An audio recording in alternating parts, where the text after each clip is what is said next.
ಧೈರ್ಯ ಇಲ್ಲದವರಲ್ಲಿ ಹೇಗೆ ಮನಸ್ಸು ನೀಡಲು? ಹೌದಾ ಅಯ್ಯೋ ಮುಂದೇನ್ ಗತಿ? ಶೌರ್ಯ ಇಲ್ಲದವರನ್ನು ಹೇಗೆ ಪ್ರೀತಿ ಮಾಡಲು? ಅಯ್ಯೋ ಹೌದಾ ಇನ್ನೇನ್ ಗತಿ? ವೀರನಂಥ ಶೂರನಂಥ ಪ್ರೇಮಿ ನನ್ನವನು, ನಿನ್ನ ಹಾಗೆ ಹೇಳಿಯಲ್ಲ ನನ್ನ ಮನ್ಮಥನು.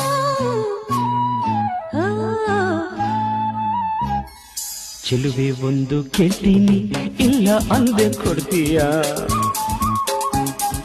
ನಿನ್ನ ಪ್ರೀತಿ ಮಾಡ್ತೀನಿ, ಮನಸ್ಸು ಹೃದಯ ಕೊಡ್ತೀಯ?